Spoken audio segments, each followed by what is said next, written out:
And welcome back to the Michael Cohen Show on our continued journey to 500,000 subscribers. Let me begin by saying thank you to each and every one of you as we have now passed the 400,000 mile mark. Now, let me be very clear.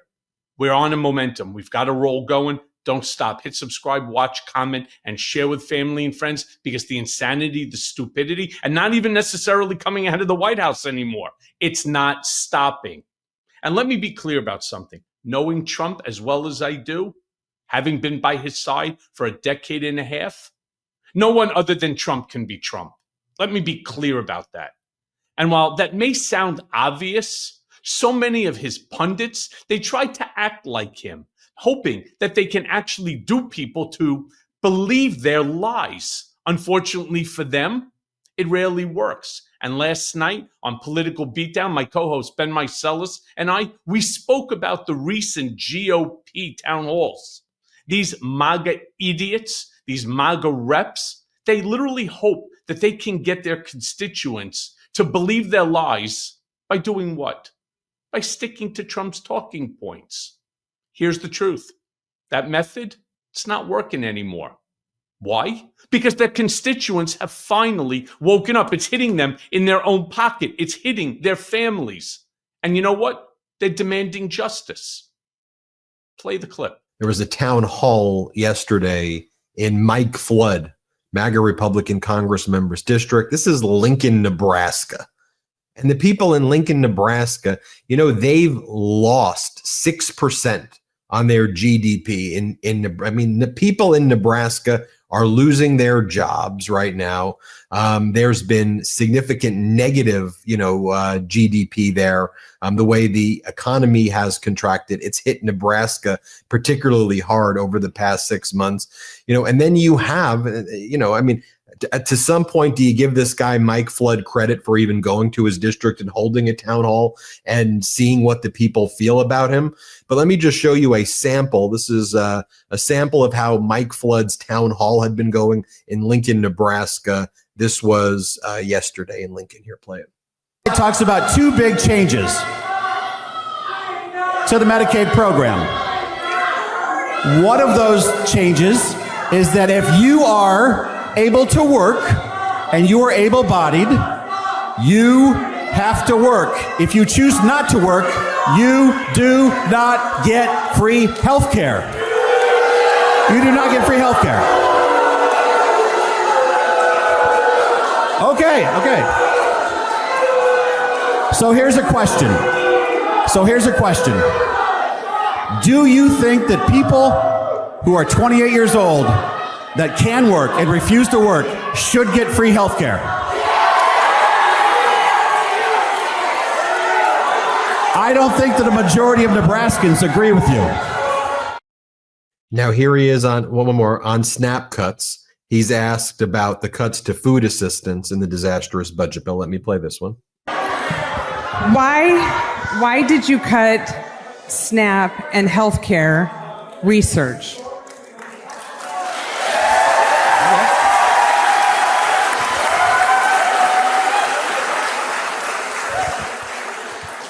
We do not have unlimited money in the United States.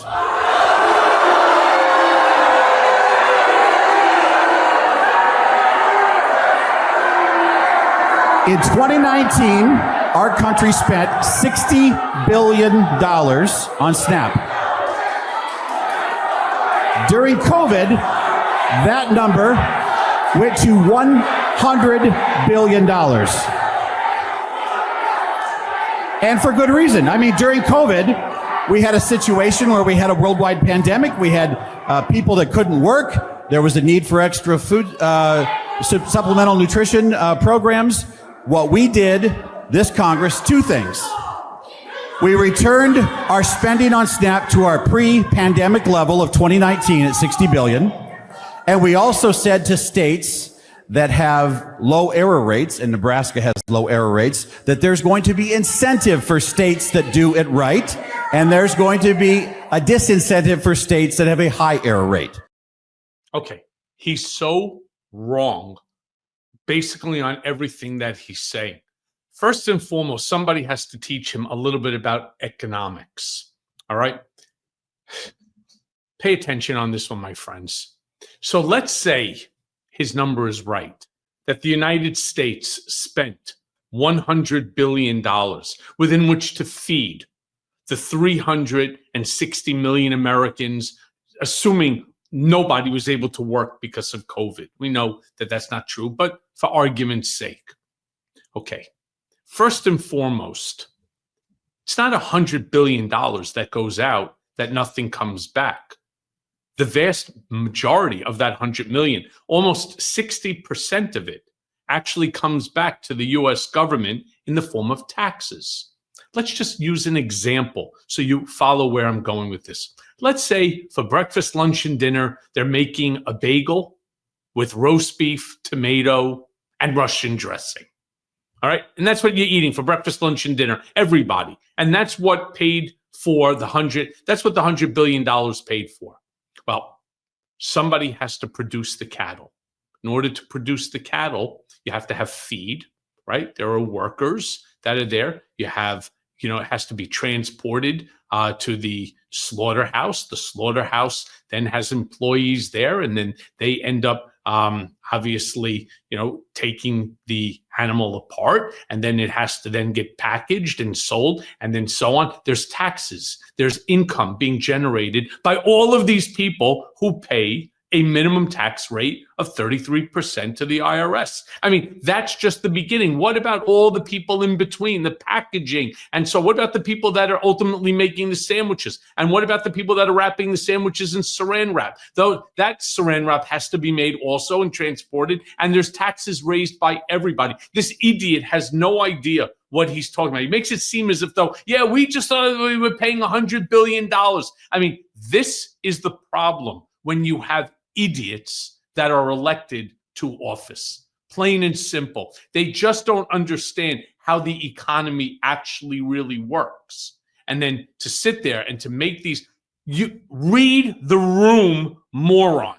Just read the room. They're not on your side.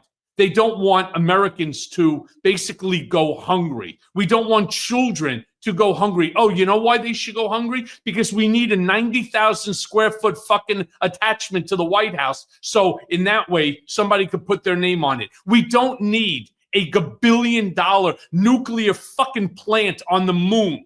Okay? We just don't need this. I would rather not have a space war, put a nuclear facility on the moon.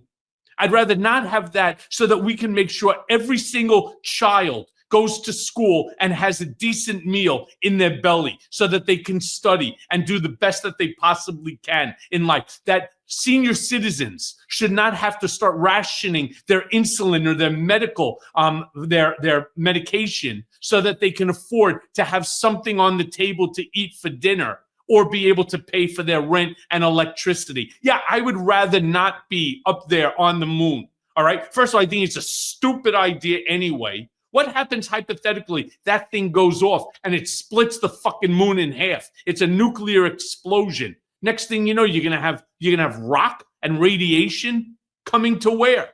The gravitational force will pull it to Earth. This whole thing is just stupid. I have no idea where this came from, and I'm so tired of the stupid spending on stupid things as opposed to taking care of our veterans, taking care of our teachers, taking care of our police officers, our firefighters, our military, taking care of our children. How about children with cancer? So let's stop. Let's stop with the stupidity and let's concentrate on humanity. You had someone at that town hall ask Mike Flood, okay, you're doing $450 million that are being allocated to alligator concentration camps. Here, watch, it's to your point, Cohen. Like, this is what you're spending our taxpayer money on, and you're taking it away. They're stealing it from FEMA, right? This is money for disaster relief that they're using to fund concentration camps across the country. Here, let's play her. My question is fiscal. With $450 million FEMA dollars being reallocated to open Alligator Alcatraz and 600 million taxpayer FEMA dollars being used to now open more concentration camps, and ICE burning through $8.4 million a day to illegally detain people. How much does it cost for fascism? How much do the taxpayers have to pay for a fascist country?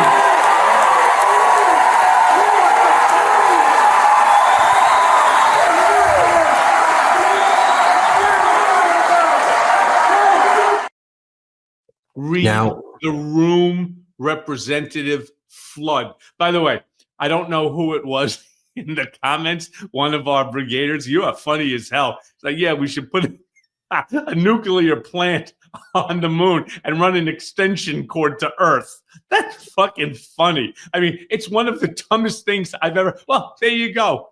So maybe he'll hand out roses too. I mean, this is just the stupidest thing I've ever heard. A nuclear reactor on the moon. Yeah, sure, that's great. Let's play just before we go. Let's tease because we've got a lot to discuss. Let's show Jeremy what's going on in other town halls across the country as well, because it wasn't just Mike Flood in the Republican district of Congressmember Brian Steele. Let me show you right here how he was destroyed by booze at a Wisconsin town hall. Let's play this one. Why are they wearing masks and why are they unidentified?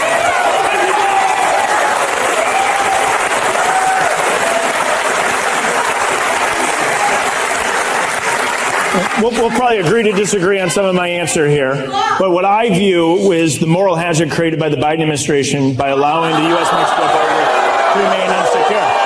And so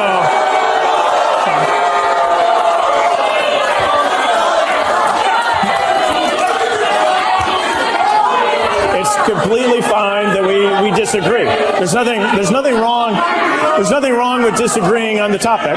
President Biden had a different view than I did on the importance of securing the U.S.-Mexico border. But as millions of illegal immigrants came into the United States and there was a lack of action by the federal government, you're now seeing that action take place with the removal particularly of individuals who are in the country illegally. Cohen, you were about to say something. Let me show you the other clip of Congressmember Brian Steele getting booed at the town hall while defending Trump's tariffs, and then we'll tie it all together. Here, play this clip. My main concern is the tariffs that are coming up. I would like to know what dire economic circumstances put Trump in a position of throwing tariffs on over 190 countries. This really, at its core, needs to be an opportunity to make sure that other countries are treating the United States fairly. The United States... Interesting. Again, here's the big problem. The schmuck doesn't know how to read the room. All right? You're not going to win an argument, not whether they're Republican, not whether they're Democrat, not whether they're independent. Here's the thing. This is what he's missing. Go into your big box store, your I don't know, your Myers, your Costco's, go into your Walmarts, your TJ Maxx, wherever it is that you're going to go. And already what you're going to see is prices increased, and not prices by 5% or 10%, but by 20% or more. Now it's one thing if you're going in to buy one item and instead of paying $10, you pay $12. Okay, you could sort of deal with that. But what if now you're filling up your grocery, all right, and you have 50 items in there? Now, instead of your grocery bill being $100, it's $130. What if hypothetically you need to buy a few things? Well, lo and behold, it's literally 20, 25, 30% more for each item. You're not able to afford it anymore because by doing that, you end up taking away from other things that you need. It's not like you're one of the billionaires. If you're a mega billionaire, you're not thinking about tariffs or anything. Nothing matters because you can't spend your money in 100 lifetimes. But for the average American, you're trying to make it work, trying to stretch out every dollar. They've taken that away from you. And that's what that man represented. The one who stood up there before that representative and said to him, I want to know why. And when they start feeling it in their pocket, personally, I don't think anything that's going on, whether it's Texas or any of the other Republican states, are going to matter, because the one thing people will always do, and that's vote with their pocketbook.